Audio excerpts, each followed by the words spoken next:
Le 15 juin 2015, la France ferme la frontière franco-italienne à Ventimille pour bloquer le passage des migrants venus d'Italie. 2 ans plus tard, ils sont des milliers à s'amasser à la frontière. Face à cette situation, les initiatives se multiplient pour venir en aide à toutes ces personnes en exil. C'est le cas de ces 21 jeunes venus du diocèse de Viviers, en Ardèche, pour donner 2 semaines de leurs vacances aux migrants de Ventimille. Ils sont accompagnés de leur évêque, Monseigneur Balza. En relisant les Actes des Apôtres, il est dit que juste après la Pentecôte, les premiers chrétiens se réunissaient en petit nombre et ils étaient assidus à l'enseignement des apôtres, c'est-à-dire concrètement, ils recevaient la parole de Dieu, ils priaient et partageaient le pain, c'est-à-dire que ce que nous étions en train de faire, ils avaient une vie fraternelle, ils partageaient tout en commun et ils servaient. C'est les 4 éléments que j'ai voulu ici vivre expérimentalement et de manière conjointe.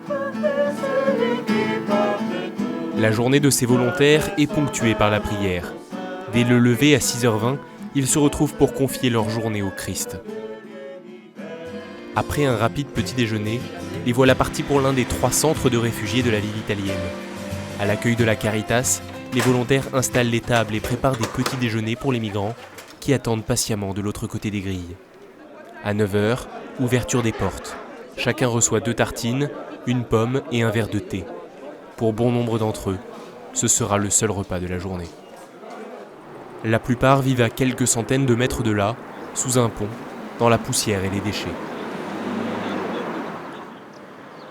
Les cases qui sont là-bas dans le pont, eux, ils appellent ça le 5 étoiles. C'est ceux qui sont arrivés en premier, qui ont le droit d'y dormir et ils sont privilégiés de pouvoir y dormir en fait. Voilà.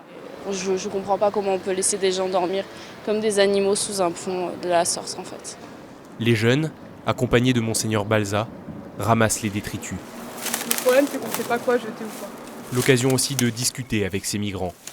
La plupart de ceux qui vivent ici ne veulent pas se rendre dans les lieux d'hébergements officiels, de peur qu'on relève leur identité et qu'ils soient renvoyés d'où ils viennent. D'autres vivent dans les camps, comme celui de Sant'Antonio qui se trouve non loin de là.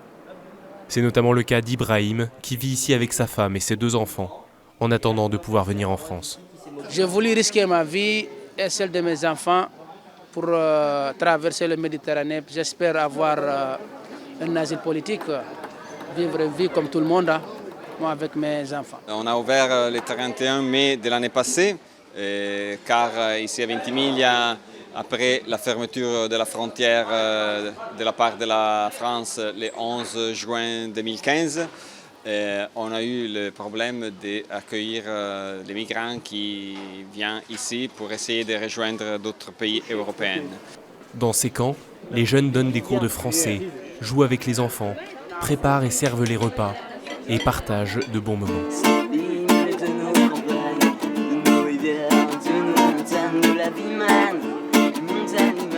En fait, ça a vraiment changé ma vision des migrants, ce voyage, en tout cas jusqu'ici. Le fait d'en rencontrer, de pouvoir avoir des véritables rencontres avec des personnes qui ont quitté leur pays et qui cherchent asile, en fait, ça m'a permis de vraiment changer ma manière de voir les choses. En début d'après-midi, les volontaires du diocèse de Viviers rejoignent le séminaire de Ventimille, où ils logent pendant leur séjour. Après un moment de repos, ils se rassemblent pour l'Eucharistie, en prenant le temps de la réflexion en petits groupes sur l'évangile du jour. L'occasion aussi de faire le point sur ce qu'ils vivent ici. Quand ils nous racontent tout leur voyage, pourquoi ils sont partis, certains restent assez... ils ne nous donnent pas exactement les causes de leur départ. Et par exemple, ce matin, j'ai parlé avec un qui devait partir à cause de Boko Haram. Et qui a dit, soit si je restais là-bas, en fait, je mourrais, ou sinon je devais partir. Et c'est vrai qu'on ne se rend pas compte du nombre de personnes pour lequel c'est le cas.